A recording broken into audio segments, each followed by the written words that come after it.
Introduce Azam Khan today. I've known Azam for probably about 15 years now, since I first interned at Alias Wavefront. So Azam is actually one of the founding members of what is now the Autodesk research group at King and Sherborne, but very soon to be in the Mars Discovery District, so right down the street. Azam's a prolific researcher. He's published over 50 papers in HCI, and I think you might hear about some of his other work that he's been doing more in the architecture and simulation, data collection domains. He's the founder of the SimAUD conference, which is simulation in architecture and urban design, and also one of the founding members of the Parametric Human Consortium. So he's done a lot of fantastic work. We're congratulating him on branding his own slide deck, and actually if you notice his t-shirt, to show it, he's right on point. So the next one. Yeah. So really looking forward to his talk, so please help me welcome Azam.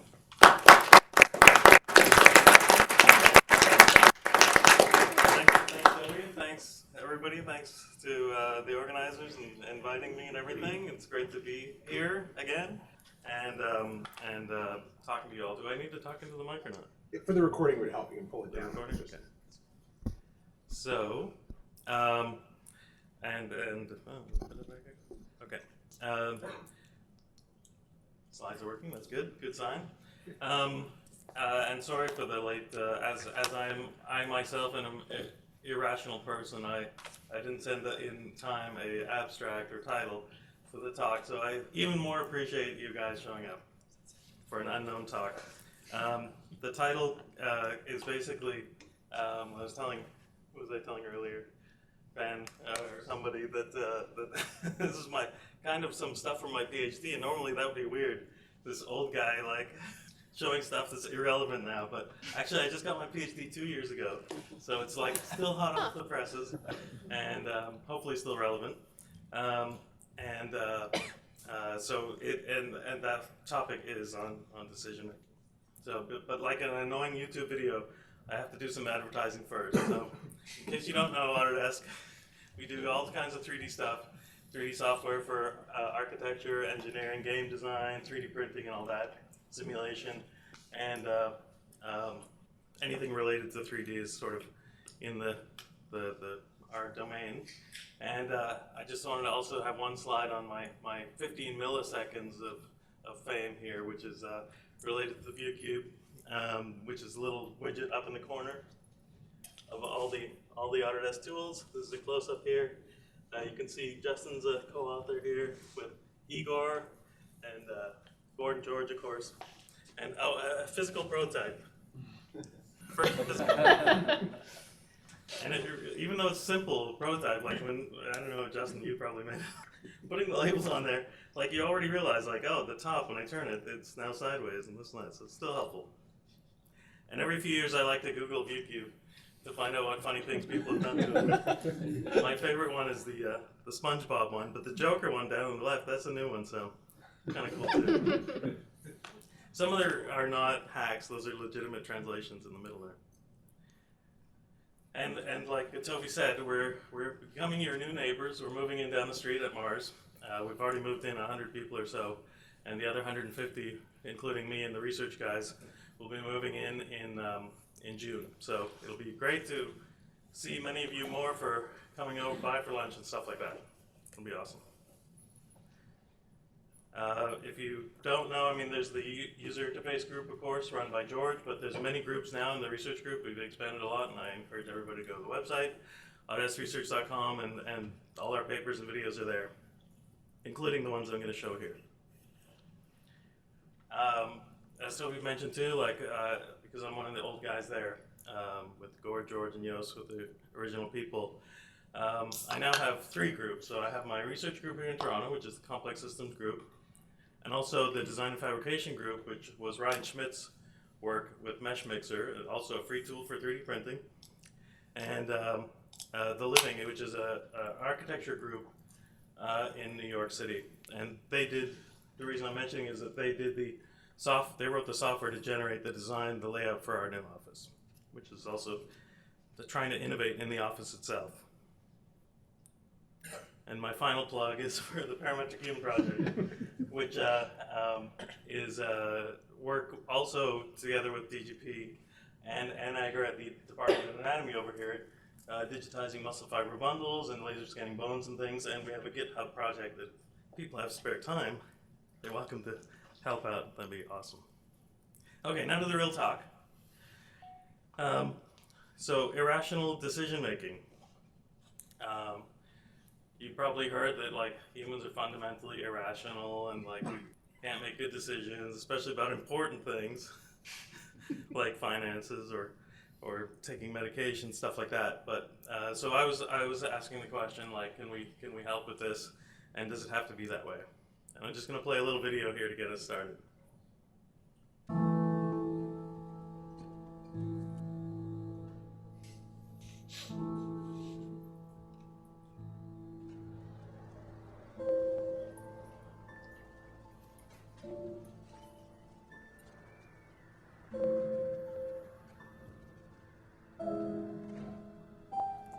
Remember this one?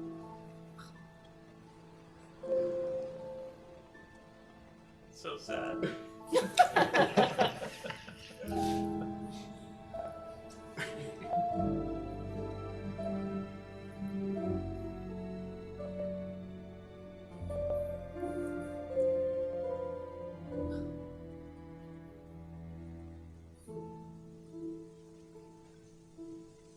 Many of you feel bad for this lab. That is because you're crazy. It has no feelings. And the new one is much better. Unboring. So we used to joke around about that at the office a lot. Like, oh, that's because you're crazy. But those are what we would call casual decisions, not critical decisions. But then there's the critical ones, which could be important things for yourself, medical things, financial decisions. But then there's also wider decisions that you make every day, or from time to time, like about sustainability, ethics, military things, and even policy things that will drive a lot of other decisions down the road. And so instead of crazy, I'm just going to put irrational here. That's the softer version. So again, as you probably have heard, there's this like inner conflict, and I like the one on the bottom left there, the brain versus the heart pulling you apart. And you know, emotions, if only people weren't so emotional, they'd be more rational and could make better decisions. But all of that is really totally wrong. So it's not, emotions are not the opposite of rationality. So in this book that I totally recommend, on being certain, this is like anybody that knows me knows this characterizes me, believing you're right even when you're not. And in that book it talks about a case where somebody had a brain tumor in the emotional part of their brain. They had no emotions. They were totally emotionless and became 100% indecisive. They couldn't decide anything. And in the story, in the book, they talk about the guy psychiatrist who's you know, just getting more and more irritated with it. He can't decide when his next appointment should be. If he takes this one, he'll have to take the bus at 1:30 and then do this and that, and he just couldn't decide. Finally, he just got upset and told him when his next appointment was. And so emotions are a critical part of making decisions, and you have to have a feeling on being certain about what you're doing, no matter what kind of decision it is. And so the real opposite of rational thinking, irrational thinking, is this sort of fast intuition and gut feeling kind of thinking, where you've already, you know, possibly in your mind been through some of these things, you've experienced with them maybe, or you've simulated them in your head, and so you're prepared to quickly make a decision. And so these are characterized by these things like the gut feel is fast, unconscious, automatic for everyday decisions, but could be error prone. You've probably all heard of cognitive biases, like the anchoring effect, very strong. If I say 57, you'll like later that'll screw you up and you'll pay more for something or whatever. System 2 is the slower one. It's more conscious, effortful. You actually have to think. If I say multiply 13 by 47, you'll have to like just to go into that mode, and your face changes maybe, and you have to think about it. At the bottom it says reliable, but that's questionable. This is also summarized or described in length, actually. It's a little kind of a long book. Thinking Fast and Slow. Daniel Kahneman is one of the founders of this whole movement of human biases and different effects that can screw you up if you're not deliberating on them. And together with Tversky, they wrote the original paper in Science, and I think it was the late 70s, early 80s. And so millions of biases have been discovered in the meantime. So the real research in this area is to try to find out like these structures, like these larger things that generate all these biases. So again, normally if you have to make a fast decision, you think of the pros and cons. So is that good? Like, oh, is it bad? What'll the cost be maybe or something? Or what'll be the benefits? But I'm just gonna skip to the end and give you the secret sauce here, is that there's 4 choices in any decision. You have to consider doing it and not doing it also, the pros and cons of both. So like if you're thinking, oh, for example, maybe I want to do a PhD. And so what are the pros? Like, oh, I'll be respected in society, or I'll be able to be an academic. But the cons would be that, oh, it's going to take years, and maybe I won't finish, and stuff like that. But you have to consider the not doing it. What if I don't do a PhD? What are the pros of not doing a PhD? Well, I can get a job right away. I want to do programming or something and get a job and get some experience. And the cons of not doing a PhD is like, oh, if I don't do it now, it'll be harder to do it later. So all those 4 answers are different. And they're complicated by uncertainty, of course. Things change, you'll change, the world will change. So when I started this work, I read everything from the neuroscience of decision making up to like business decisions and business strategy and stuff. Really interesting field. But this was sort of a key problem that stuck out to me as being important. Just let you guys read that.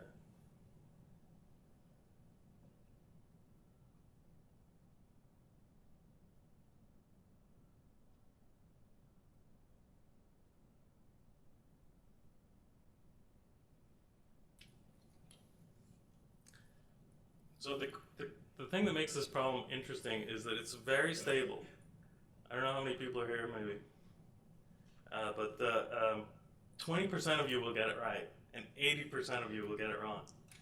And it's just a very stable, that's why this thing is so interesting. Now when we did it on Turk, it was a little different, but very similar. So basically this is the thing that makes the researchers believe that people are irrational. And it's, what I was interested in was how to help with that. How could, these tests are often, because it was over a long period of time, so this problem has been studied for like 30 years, and it's often been done on paper or some different versions, often of course in classes and like in academic situations and stuff like that. And I thought maybe we can use the computer with information visualization or something to make this better. A complication is that they don't really explain the whole problem.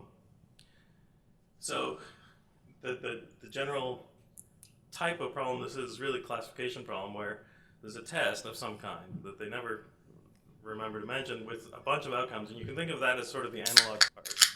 And then there's some classification where that gets set by whatever, some de facto thing or some algorithm, and then you have the classification, which is the result, and then you have some misclassified things. So this red one was mislabeled, it was really a green one, and that green one was really a red one. But like, often you actually don't know that until later. In the cancer case, you find out later whether that person was classified properly or not, unfortunately. And so this is the 4 cases. These are the outcomes, the false negative, false positive, true positive, that you have to think about when making a non-casual decision, when making an important decision. And in the medical ones, they talk about this prevalence, sensitivity, specificity, and I can never figure it out. I always have to look it up again. Easy to mix around. So when I started working on this, with Simon at work, mostly Simon Breslov, and my supervisor Casper Hornbeck at the University of Copenhagen, we thought we'd do this mechanical Turk study and really try to get this on the computer so we can get it to a lot more people. And I just had this thing that I wanted 1% to equal 1 person. Like, we should do 100 people. When it says 12%, that should be 12 people. And luckily, somebody had already started doing this work. So Luana McAuliffe with Pierre Dragosiewicz and Jean-Daniel Fouquet had done this paper doing exactly that. So they did this on Turk. They had these 6 conditions. It's the same problem as always. And they have some hybrid ones. You can see the one on the bottom right is hybrid frequency grid plus this Euler graph of sets and nested set relationships and stuff like that. And I thought this is really cool. Unfortunately, they had only 15%, not 20%. So it even went down. So maybe there's something about Turk or the way they presented it. We didn't know. And I thought we should start this work by trying to find out. So unlike other people that worked on this problem, nobody really tried to find out why are people making mistakes. Luckily, Luana had posted all of this stuff on the web, so we could totally do a replication, which is a bad word, the R word in a lot of worlds, but luckily we were able to find that, and I wanted to do a replication. And so all of the conditions were there. We clicked on that. We got the exact HTML, and you can see like she has a little medical shield there. You know, that wasn't in the paper. Some of the numbers are bolded. The question was posed at the top, and the question you have to answer is at the bottom. And all of these things, I was very happy when we found that, so we could replicate that. I wanted to really know what was going on, and because it's Turk, we were able to write a little system called Mimic that captured everything they were doing.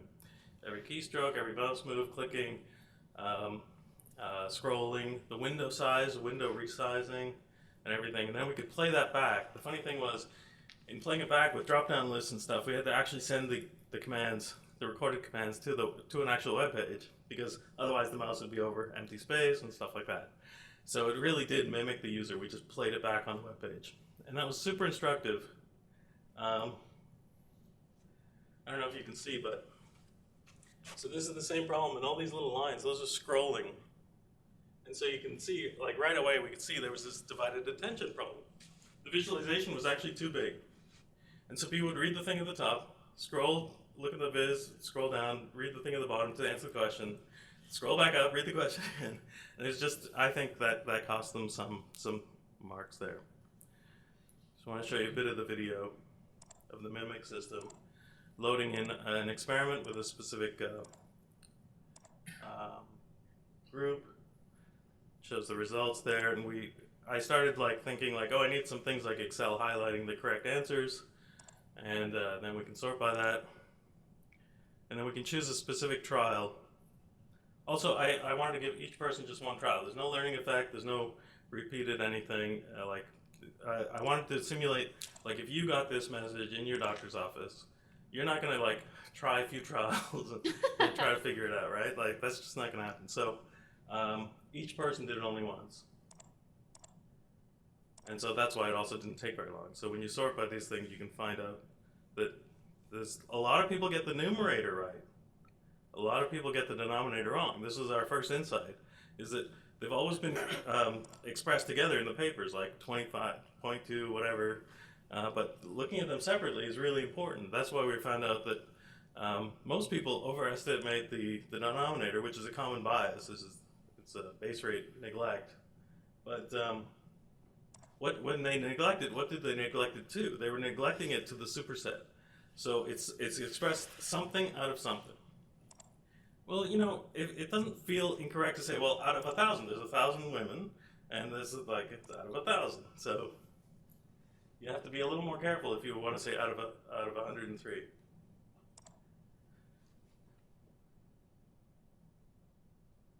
Did you guys already see the scrolling and stuff yet?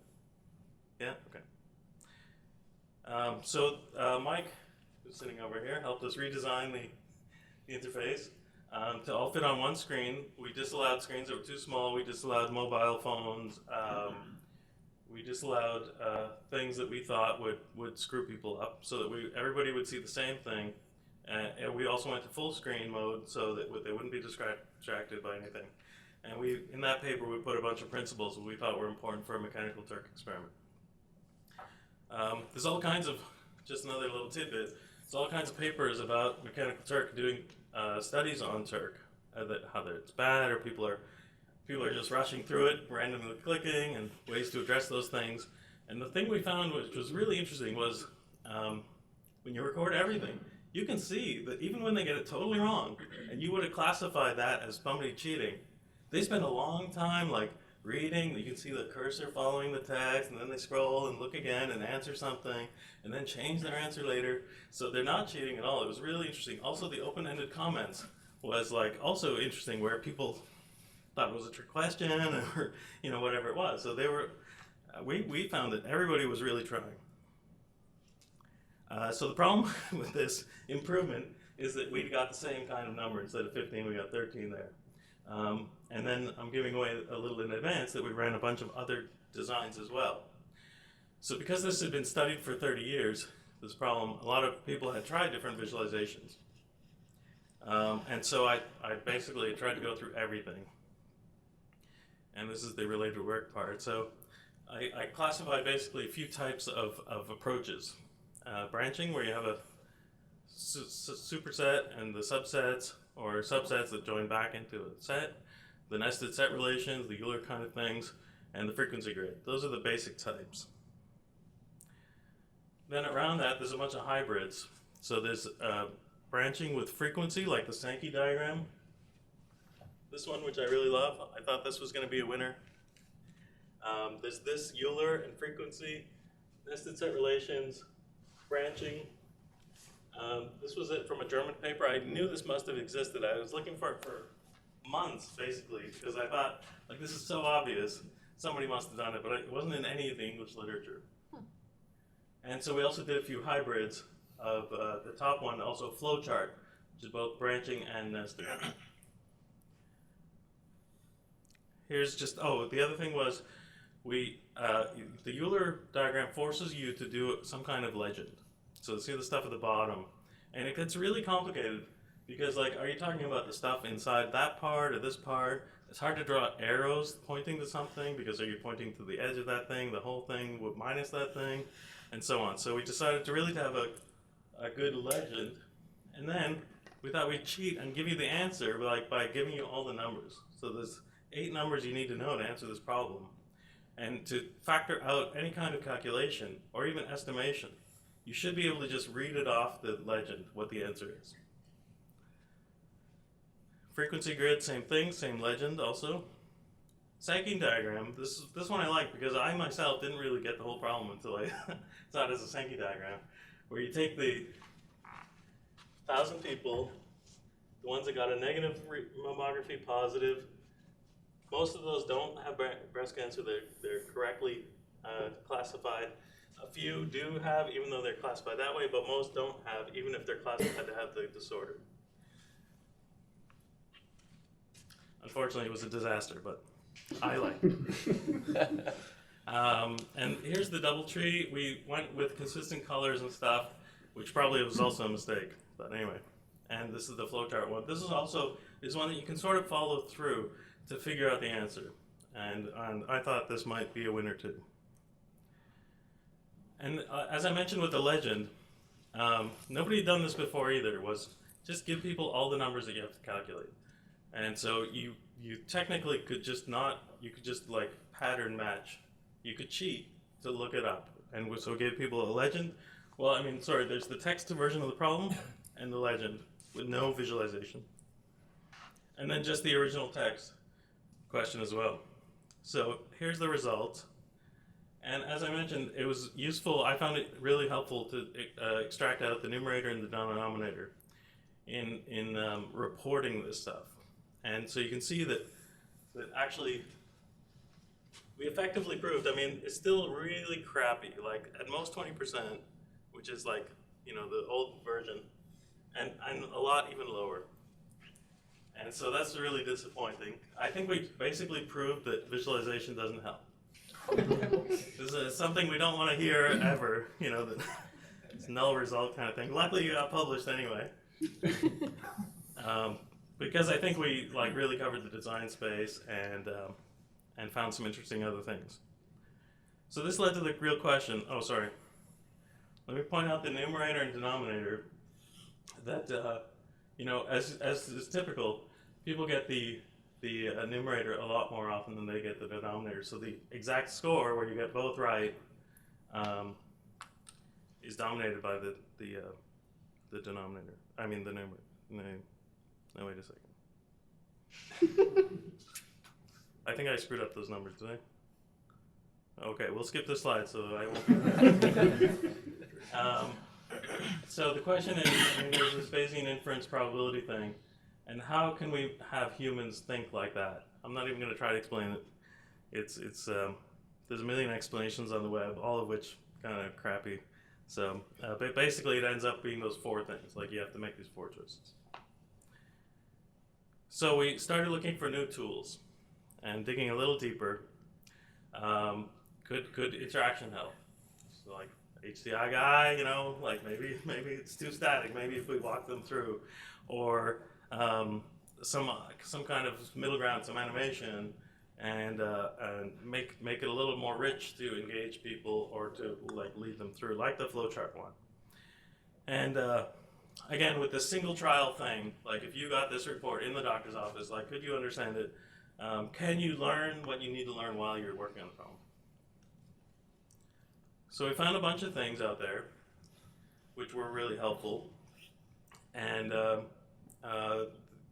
some of them go pretty far back. That's why these new tools we found look a little older because they're not all brand new. The most important one was the principles of multimedia instruction, and this was like, well, as you can tell, it has the word multimedia, so it's not brand new. And so today we'd say internet instruction or something, but this was a list of 10 things that you could do to make like an online tutorial easier to consume. In addition to that, there was two other principles. We added the self-explanation principle and interactivity one. And the overall theory that we found that I think was helpful is the cognitive theory of multimedia learning, also not brand new, but really applied to this problem, I think. So the first thing that annoyed me about the problem was the text itself. It's really has technical jargon like mammography. It screws you up saying that you got a positive test result, which is actually a bad thing. So there's like inherent meaning in those things. It's addressed in general to somebody has this test, where the personalization principle is like, no, if you got this test, if you got this result, it'd be more meaningful to the student. A bunch of those kind of things. And so in the end, after we applied all those things, making it gender neutral, it's not breast cancer, it's skin cancer, it's if you got the test and so on. And we simplified the text. And this was really amazing. It's still pathetic in some ways, but like we got on the text only, instead of the 5%, the typical one, with no visualization, we got 16%, like 3 times better by fixing the text. It's the same numbers, all the numbers are exactly the same. But by fixing the test, we had 3 times more people getting it right.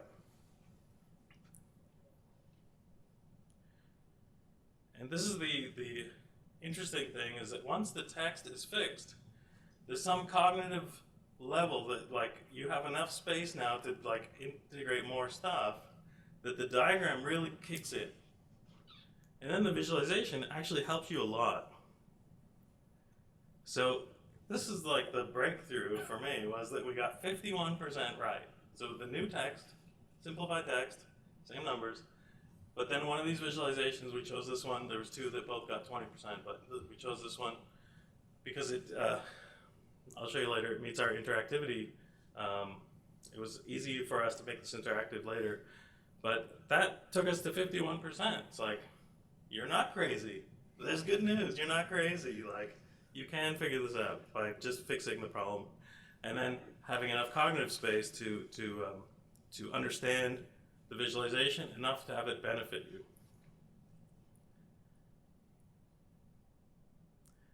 This is the interactive version where we thought, oh, that is so awesome. Like, could we get to 100%? Could everybody get this right? Now we'll make this little game where you drop the chiclets on the holes to figure out, like, you know, what the numbers really mean, the relationship between them, and so on. And then people would do really well. They're reading the question there, they're going back, they're dropping things in there. It's so awesome.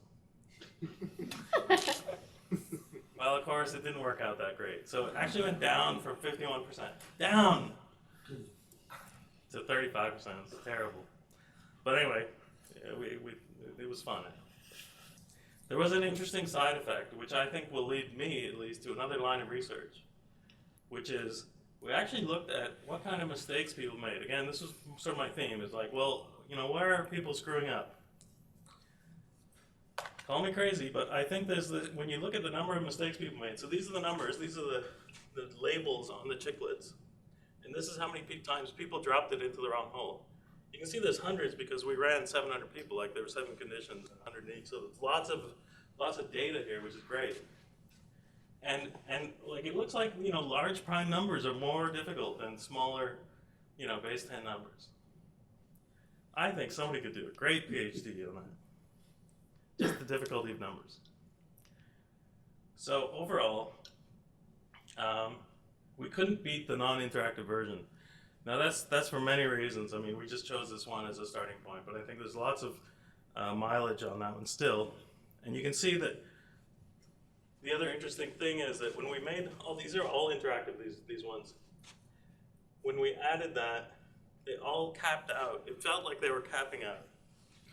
And I think this is also some cognitive overload thing that, like, you throw more things at them, you think it's helpful, but you're actually hurting. And so you have to carefully design these things and understand, hopefully, the underlying theory behind that. So the good news is, you know, we kind of addressed this. So it's like 50-50. And you're not crazy, you're crazy, you're not crazy. You are rational if you're given the chance to be rational. And so that means that there's many other opportunities still to make it better. I think we can still make it a lot better. First of all, there's super large interaction design space. This is, as you guys know, there's 100 million things to try here. And it'd be helpful to know, and the theory question at the bottom, like, what would be worth trying? This is why we need some theory guidance, I think. It's really important to be aware of the costs of interaction, not just the benefits. We all think like, oh, that'd be awesome. Visualizations too, we proved didn't work. You know, there's all kinds of interesting things when you get into like something that's a critical decision, like something important. Number biases, I think that is really interesting. Like the papers that report suddenly, like they also got 50% or whatever. They show super easy numbers, it's like 10 and out of 20 and stuff like that. But it's like very different than 103 and 8 and 897 and whatever. And that's never talked about in the literature, that like you got a better result because you chose easier numbers. And generalization, this is always the thing when you're doing your PhD, you'll get hit by your professor with this too. It's like, well, you know, you just think there's one problem. What about other problems?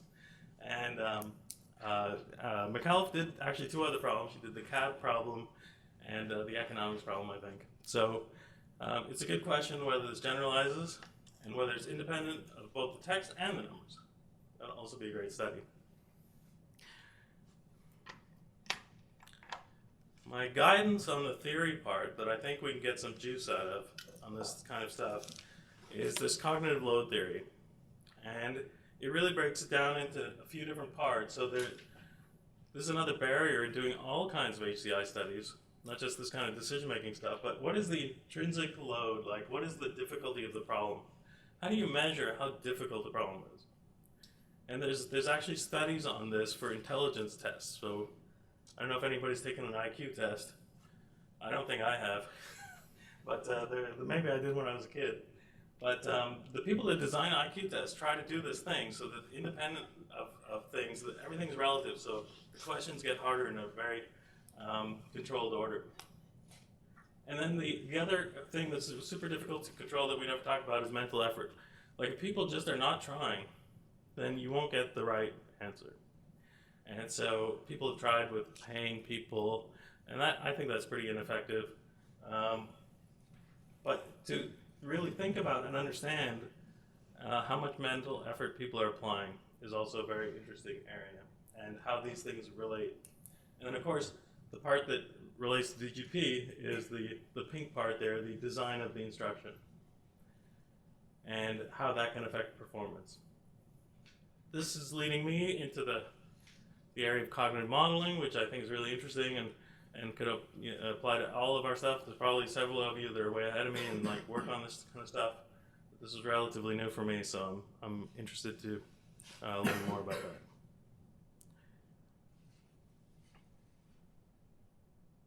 Any questions?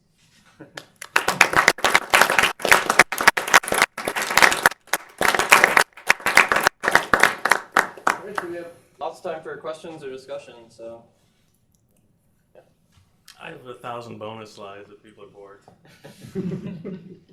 Just quickly, it seemed like the redoing the text was a critical thing, and you showed a list of principles. Was there one or two that you found the most useful that you sort of followed, or just a guide that you think that you actually did? Did you only do one draft, or did you try iterations of the text? Yeah, we just did the one draft. It's a good question, and the other good question would be, how does that relate to the other problems? Like there's other Bayesian problems that are standard problems. It's hard to get the text out of these. This guy Gigerenzer that did a lot of this work, maybe some of you have referenced his stuff, and they only publish like the text from a few of these. I have an email unwritten that I haven't sent to him yet for the text of the rest of them, but for this particular one, I would say the personalization one is very generically useful. Like if you did this, if you got that, I think that has to be a powerful one. If it's tested separately, even though I didn't do it, the guy Richard Mayer, I think his name was Richard Mayer, that did the principles of instruction, he has tons of studies on this stuff with effect sizes and everything. So he's measured out the value of each one of these principles, and that research can tell you very specifically the value of each one of those principles, except for the two that were outside of that, the interactivity principle and another one. But definitely, him and his group did tons of work on that area. When you're analyzing the numbers for how many people got it right, how many people got the numerator and the denominator right, did you also analyze what the most common wrong answer was in each case? And then does that lead to insights about why they're making the mistakes they are? Absolutely. The most common wrong mistake on the denominator is 1,000, the superset. Okay. Some people really guessed and chose like semi-random numbers, but very few, like 1 or 2 out of 700. So most people really thought or this is where effort comes in, thought that maybe 1,000 is it's definitely out of 1,000. They're not wrong. They're really not wrong. It's out of 1,000, but that's not exactly what the question was asking, right? So that is the most common denominator problem. In the numerator, a lot of people chose 10, which is close. That's an estimate to the 8. The answer is 8 out of 103, but most people got it. Did I have a graph of that? Maybe I didn't show that, but there's a graph in the paper of all of the types of answers. There's a bunch that are lower too, and then there's the 8 for a while, and then there's the like ones that go crazy high. And on the denominator, similar kind of thing, I think. Like this that. Right. There's a few straightenings where people choose certain numbers. Overall, I mean, the most helpful thing I think is the out of. So in the other thing I didn't show is that we turned it around. So we asked the denominator question first. So out of, well, we didn't ask it that way. I asked because I wanted to be able to compare to previous research. This is another mistake that everybody made that was studying this problem for 30 years. If you're listening out there, that they just didn't have the same format for everything, so they're not really comparable. So I chose to do the traditional one, which is blank out of blank. But I think really the opposite question would be better. Out of how many does this happen? So it should be out of 103, you should put, are there people that have this condition? 8. Because then it's not ambiguous anymore. It will help you narrow down because your second number has to be lower than the first one. Like there's a way to order the text that way. So we did that in the prompting one, in the focus question. So we call that focus format. The normal format is called frequency format, the something out of something. And so we invented this focus format just to encourage other researchers to maybe try the opposite. I couldn't actually do that in this paper because I didn't want to compare to previous results. So so the subjects here are actually at a disadvantage, because had we asked it in the right order, I think people would have even gotten even better. But and that's how we sort of set up the instruction part. Just to follow up on that, when you reverse the order and you ask the denominator first, do you remind them what the denominator is? So in other words, do you say out of so many women with a positive test? Yeah, let me see if I can find it somewhere.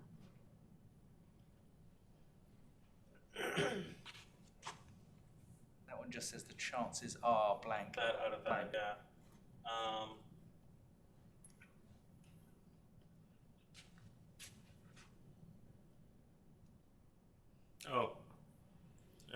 I have to show you the focus format one to show you that, yeah.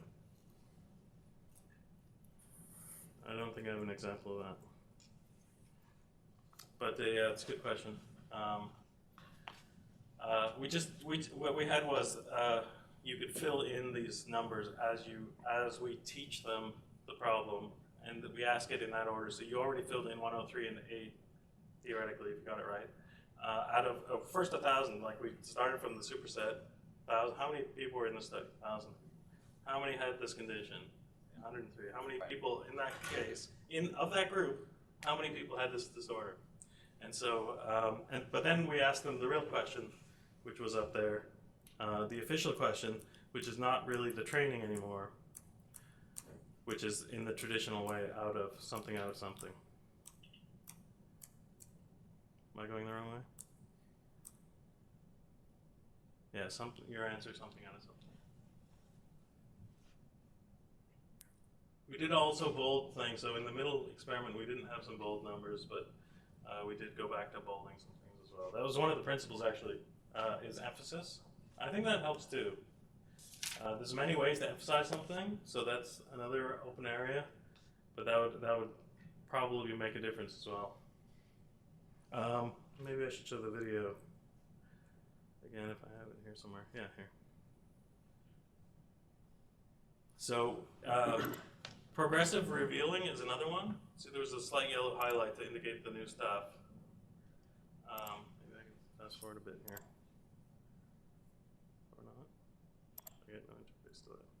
But anyway, so then later, after you've done that thing and it's complete, then we show the next part of the question here, and then the final part here, each time with the yellow background indicating this new thing to avoid change blindness and things like that. So definitely one of the principles is progressive explanation, which I think is also important. Even if it's a linear text, it's still like how you reveal the story. At one point you showed a slide that showed results for all kinds of different techniques. And it looked like you said you'd hit this cap, right? But it looked like you had this big surge in numerator accuracy there. Previous, when you just had on 77. No, other way. There. So interactive focus had a 77% numerator accuracy. I mean, that seems like That's a true. big win, but your denominator didn't. That's true. So what's going on there? What's with that? Yeah. Well, that was the hope with the interactive focus, where you ask it with the superset to subset, and so that was good. But then they screw up in the end with the denominator. So there's still work to do on how to ask the question properly. The challenge really in a lot of this is that to do it so that it's comparable to previous research. And so I could break the rules, but then like, what would that mean? How would you measure benefit compared to previous stuff? At some point, maybe it won't matter, and then we'll just do the new one, and then show like, well, look, we can get 100%. That'll probably have to include the generalization of other problems and other numbers even. The number difficulty, I think, is a real thing as well. But once you see a complicated number, I think your effort will go down a lot. You'll see 397, and you'll be like, oh, I don't know, like 25, right? So, you don't mind to follow up? Yeah. So for the Breitbart editors who are watching right now, did you also find a way that you could intentionally mislead people in the questions? Like, I understand you're trying to do the opposite, but I didn't try that. okay. You're so Canadian. I'm so it's true. Been here a long time. Intentionally screw them. That's interesting, actually. I mean, that's a good question in the way that I think it'd be interesting to try to mess with people to get a much wider, sort of following up on Steve's point, a much wider range of outcomes. Because you do get a standard, like there's only 8 different answers that people get for a numerator and denominator. So if you could do something to really mix it up and confuse them. I mean, a lot of this has been work, I think, done already in the sense that the researchers working in this area went from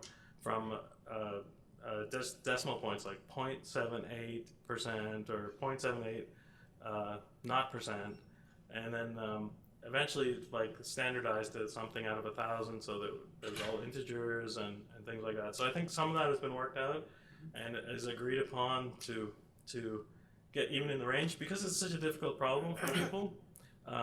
We're still at the sort of low end of everything. So the difficulty is already high enough that people are already screwed up enough that, basically on this 5% one, the text only, 95% of people get it wrong. Pretty much everybody gets it wrong. Right? So, yeah, they don't need a lot of help screwing up. But it seems like, if I think about the sort of fake news problem we're having, right? It seems like people are intentionally trying to lead you to a particular wrong conclusion. Oh, yeah. So if what I'm trying to do is to say, mammography is a waste of money, or right. I wouldn't even do that in the critical question problem. That would be the casual one. So this is where all the biases come into play, like anchoring bias 57. Right? Even I remembered it. So you can easily screw up people with all the biases. In a good way or a bad way, there was a study with public school children that they put the healthier food at the front. All the same food that was there before, but more people chose the healthy food because they didn't have to reach just a little further. There's tons of research in manipulating people for making money, for sure.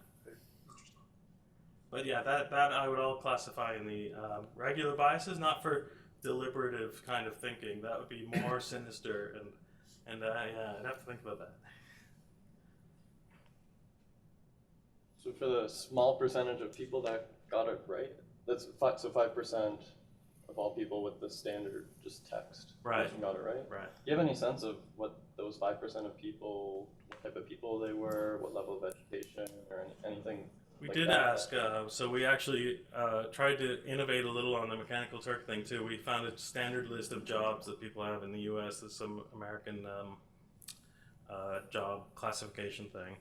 And it was much more detailed than other people have done in the past. So it was all kinds of things, like legal secretary, a lot of retired people. So that didn't help, because once they mark retired, we don't know what they were retired from. There was some university people, students, but yeah, big mix of people. Of the 5%, I don't remember off the top of my head, but I remember, I feel like we did look at that, and it was not indicative. There was a few people, like maybe 2 people of those 5 people who were like, I'm a statistics person or something. So definitely that could increase that. In another case, we had 4%, I think. So it's down there. And whether they're all experts, could be. But definitely it's unusual to have those 5 people. Right. Because it's not an easy problem when you're not given the full legend even. Like, you don't know any of the numbers. You have to actually calculate something. Well, subtraction. But. And then, sorry, go ahead. I was just going to follow. Do you think people are actually doing the subtraction wrong, or not putting enough effort to do it correctly? Not really. When they estimate, they really choose numbers that don't exist in any combination of adding and subtracting. So I don't think so. But that's a good question. Like, that would be another interesting thing if you put a little calculator there. Would they use it? How would they use it? How would they do it wrong? Yeah, I was just going to ask, for people who are getting it wrong, do you have any sense, did they understand the question incorrectly versus they understood the question and they just formulated the incorrect answer. Because the fact that you could like refactor how the question is asked and get an improvement means to me that perhaps they didn't even understand what the question was trying to ask them. Absolutely, I totally agree, but we could not measure that. It's highly related to effort too. It's also like very tricky to measure, like because even a very smart person might decide not to put the effort in, and then they'll just guess or get it wrong. Right.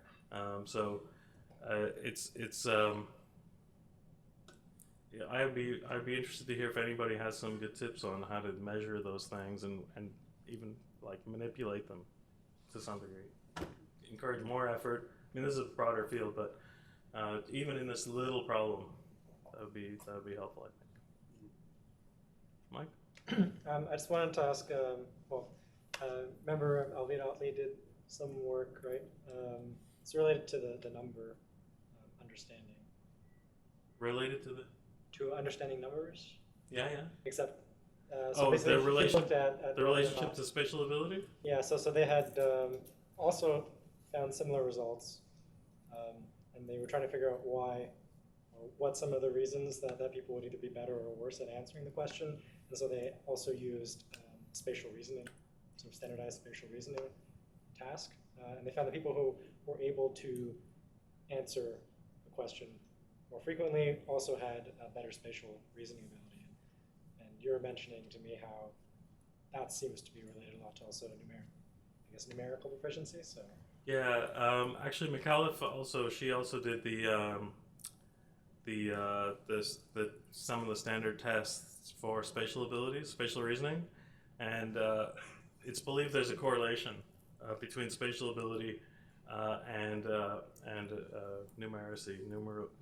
numerical abilities. I'm not convinced of that. I mean, I think there is definitely a correlation, but like it might not be what people are expecting. I think there's a general. I think there's some independence. Those co-occur, but I think that they're probably independent and also could probably be dealt with independently. But it'd be interesting if one of the word problems was also a spatial problem, like even in the text. That would be interesting as well. That might be a good test as well to tease that out. Ben? What about input device? So, the last time I took a standardized test was long enough ago that it was pen and paper. And then I found out that years later they changed it. Now it's all on a computer. And the first thing you learn to do when you're taking a test is you go through, do all these emphasis things you're talking about, right? Like you underline and you circle.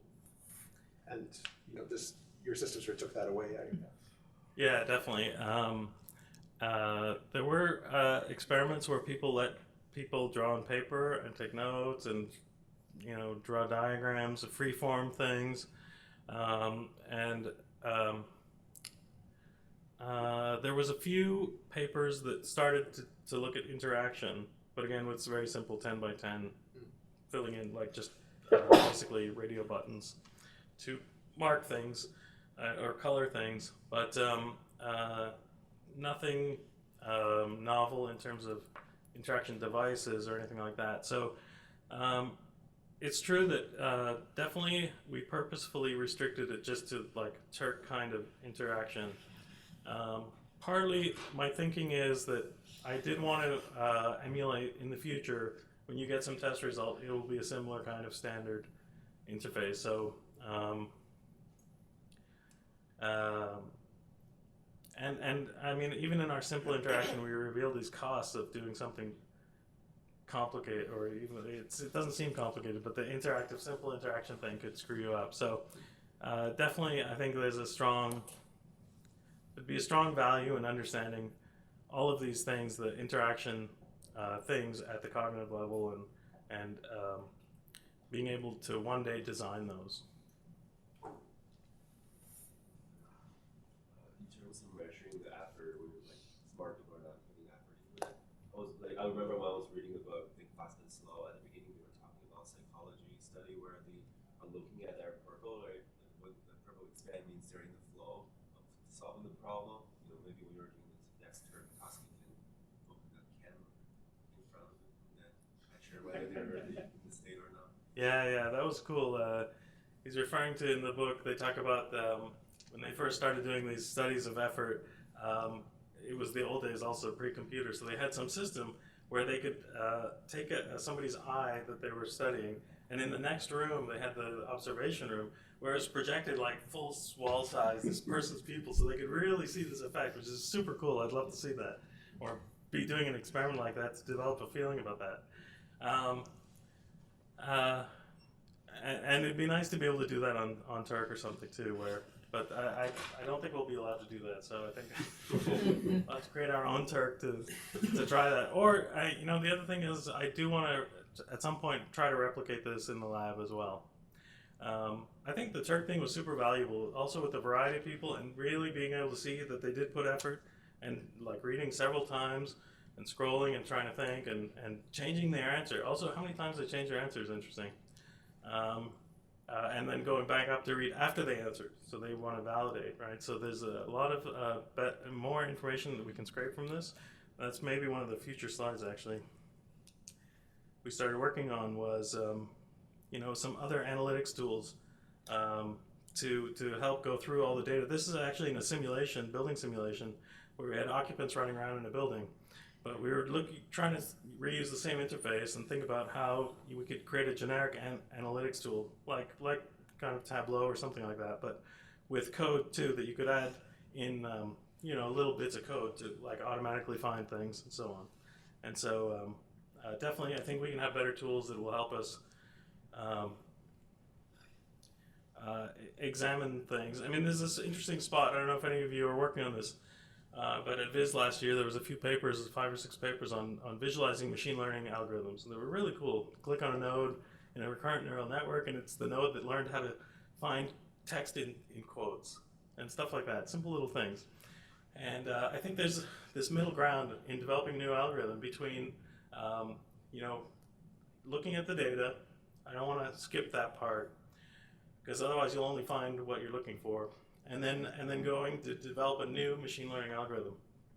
And I think that would also be a generally fruitful area. It's way off topic from your question, but I think, yeah, definitely the pupil things, also MRI responses and stuff are really interesting. Physiological responses, though, are even more weird to rationalize. Like, we all generally decided that blood flow in a certain part of the brain means something, but I'm sure the brain is more complicated than we think it is. Building off of Daniel's question, do you know if any of them were taking notes or doing any kind of calculations on paper on the side? We don't know. No, you don't know? The only thing that could make us think that is if there's a long pause. Yeah, right. Because even if they hit escape and try to like go to another Google page and Google something, we would detect that. Yeah, because there's all this research in cog-sci and embodied cognition and gesture on how they've run studies where if people gesture versus don't gesture when giving directions, if they're inhibited from gesturing, it actually makes them give much poorer directions than if they're allowed to gesture. So I wonder if the interface hinders their thinking process because they're actually limited in what they're doing. They can click on certain boxes and scroll, but that actually has nothing to do with the kind of cognitive mechanism required to solve this type of a problem. Yeah, no, that's great. Yeah, I totally believe that.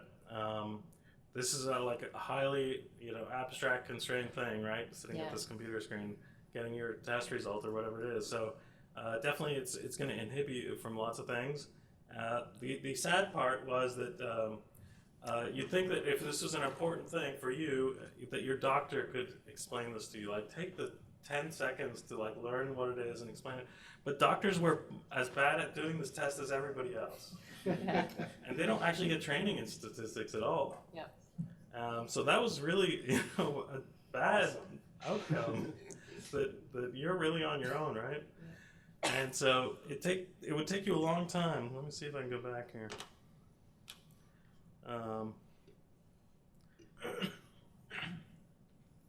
When you get a test result, it would take you a long time to figure this out, that this is what's going on. Like, oh, there's an outcome, and then it got classified, and it's being conservative because they never want to tell you that you're okay, and then you go home and you die of cancer.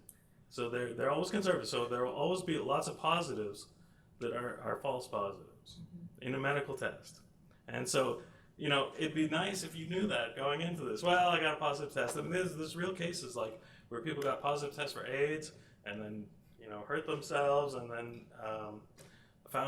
they found out later that it was a false positive and things like that. So there's bad things that can happen when people don't understand conditional probability and risk, and even the people delivering you the results. So in the perfect world, the person telling you would also be able to use full embodied expression to communicate something if they.